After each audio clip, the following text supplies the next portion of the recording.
What's good, homies? It's your girl Keisha, and I'm here with tonight's All Tea, All Shade. Not Real Housewives, sons of a bitch. This is Xscape still kicking the season 1, episode 3 review. Not crying, honey underneath my eyes for the dryness. Yeah.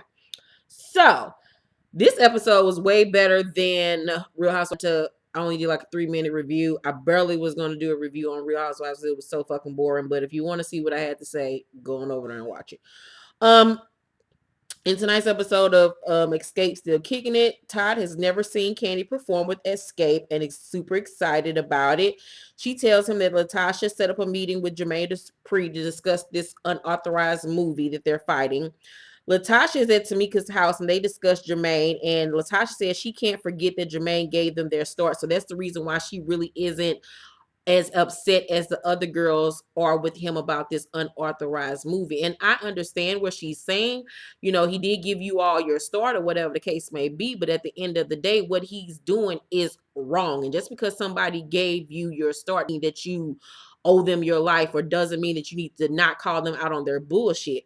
And anyway, God had his hand in that. He the one that put it in Jermaine Dupri's heart in the first place. So Jermaine Dupri don't control shit. God do. All right, that's a word.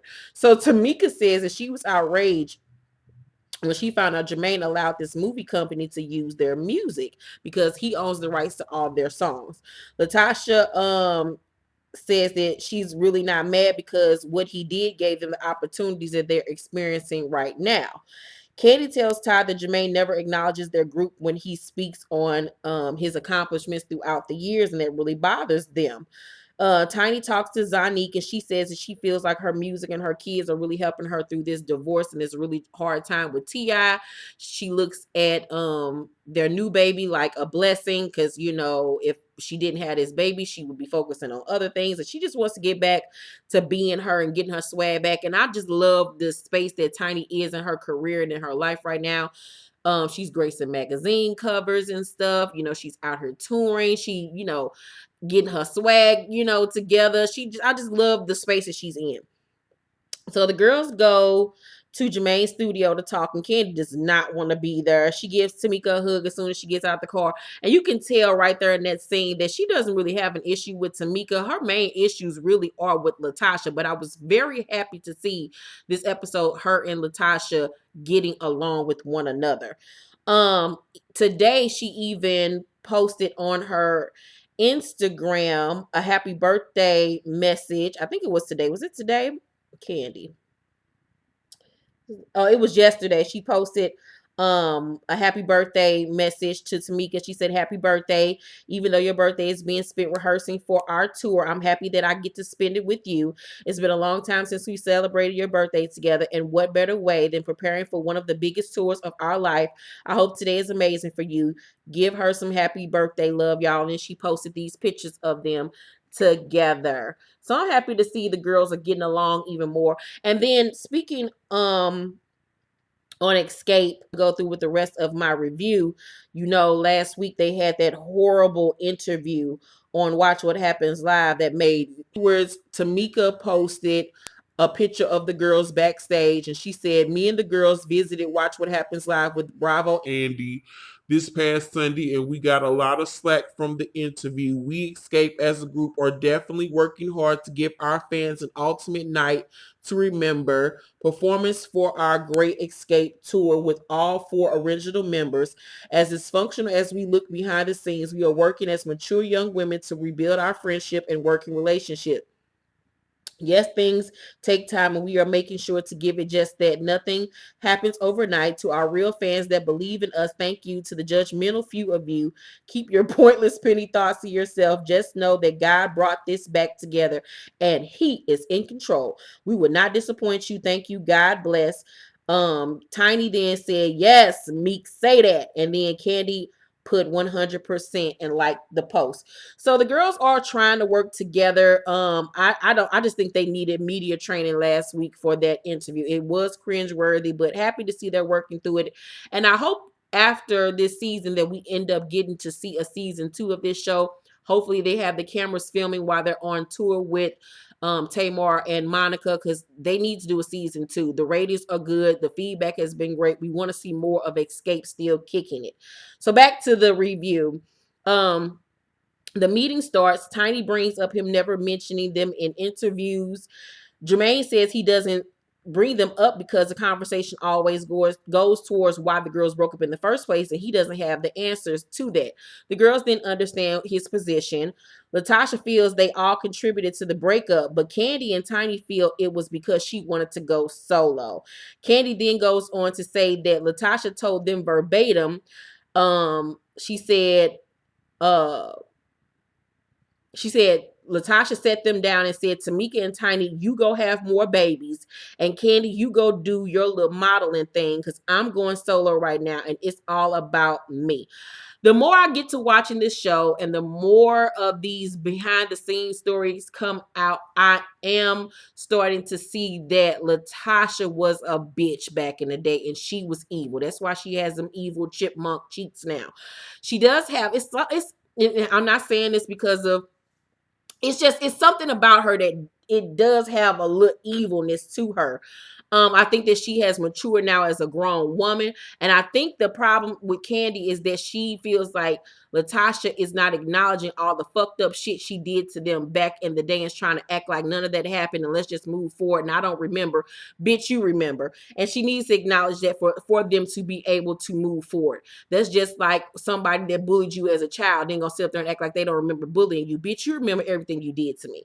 So I think that's the issue with Latasha. She does need to acknowledge all the fucked up shit that she said and did to those girls back in the day because she was the oldest. And you know how you have an older chick around, you feel like they can boss you around and say whatever the fuck they want to say to your ass. And that was some fucked up shit to say to somebody, and she does need to apologize for that.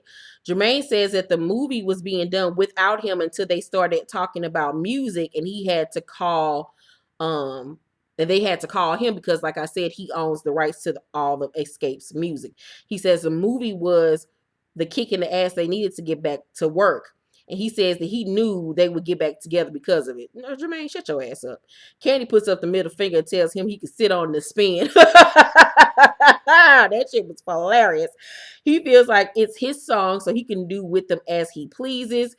That's some bull swanky. They feel like he should have still called them. And I 100% agree with that. And I understand their position because me as an author, before I decided to come self-published, I was signed to two major publications, and they have the rights to my books, which means if somebody wanted to do a movie based on one of my books, the publishing company I was signed to has the right to go ahead and license my book to do to have a movie without my say so. Would I still want the courtesy of them coming to me and asking me about it? Of course, because that's my work, and you don't want your work just ending up in anybody's hands. That's why it was very important when we saw the scene with Tiny talking to Zanique about, having her writing her own songs, owning her publishing, because you want your work to be in your hands and in your control. So nobody else will maybe just do with your shit as they please. And that's why I decided to start self-publishing my shit, because I didn't want anybody to have say so over the what the fuck happens with my work that I work hard on. They feel like that he still should have called them, and I agree with that. Tamika asked him to pull the music from the movie for them so they can decide to do what they want to do if they want to do their own biopic. He asked, why do they care about the unauthorized movie? It gives them shine. Jermaine they argue that point that that's stupid. Jermaine agrees to let them do their own movie and use the music after Candy points out that Will Packer, the great movie producer, he does a lot of Kevin Hart's movie. He did Think Like a Man, all those. That Will Packer couldn't do an illegal a movie because that unauthorized version that was on Lifetime got greenlit first. So that fucked up everything. And so he sees what she was saying and decides not to let, this unauthorized movie use their music. So day 10 of the rehearsals, the girls are still messing up. It's 2 days to the BET Awards. Tiny ain't feeling the dance moves. Andrea gets mad and tells them that they need to get it together.com because it's shade being thrown around, honey. And Candy says they're not going to learn the moves in 2 days, so they decide to get rid of the dancers. And I 100% agree with that because they did not need to have their big ass up there on that stage dancing. They get to Los Angeles with their husbands, except for Tiny. Come to find out, T.I. is in Los Angeles, but she don't know if he's going to watch her perform or not. Candy says he'll most definitely see Zanique perform, and Tiny says she doesn't think he knows what time she performs, and she ain't gonna tell him. I know that's right. You get tired of policing grown ass men and being a goddamn mama. Candy says, why would you do that?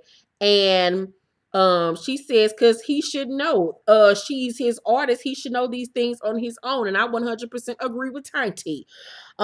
She in her feelings though, and says that they still fuck from time to time, but she's upset that he's not there because she's used to having him by her side and being in a loving marriage.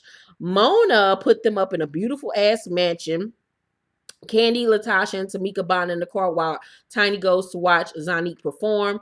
During the rehearsals, they say that the people in the crowd are really into it and really moved by it. Come to find out, T.I. did not go to see Zanique perform, so Tiny doubts at this point that he'll even watch her performance. That was fucked up. Fuck you, T.I., with your little short ass. Angel Brinks from Basketball Wives arrives with their outfits for their performance, and Angel has really been getting a lot of work here lately. She's been doing Xscape outfits, Tamar. She did Cardi B's VMA performance outfit. I give you want something blingy and looking like you walking on the strip in Vegas, go to Angel Brinks. She'll hook your ass up. Candy is mad that Tiny got on white and they all in black. And I'm like, okay, y'all just mad over stupid shit now. Like, shut up. Y'all too old for that bullshit. Tamika come out looking like a sexy ass Avenger in this cape and bralette and shorts and shit. And I'm like, girl, where is you going? They talk about how back in the day they got made fun of for dressing like tomboys. And I'm sorry, but I used to love their style. We used to emulate Xscape and SWV when they dressed in baggy clothes. That was the shit back then. Niggas is just stupid because, they talked about how comedians made fun of them saying that they were ugly. And Biggie mentioned in one of their songs how they was ugly and nobody would fuck them and this, and that. Biggie was one to talk. Candy then tries on Tamika's backup outfit without her permission, and Tamika catches her and tell her, honey, that's mine.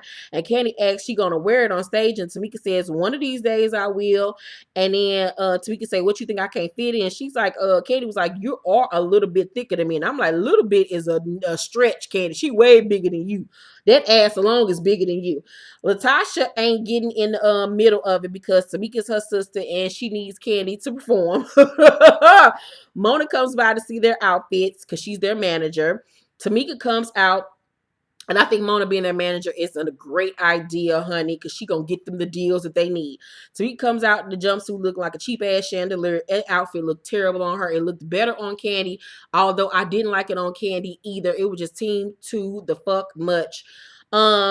Tamika ends up wearing the outfit. The day of the show, the girls get ready. Tiny is happy to reintroduce herself to the world. And I'm happy for people that did not come up in the 90s like we did, that don't know that Tamika can blow her ass off, to get to see her outside of being T.I.'s wife and being on the family hustle and this, and that. Because Tiny was the shit back in the day. She could dance, she could sing.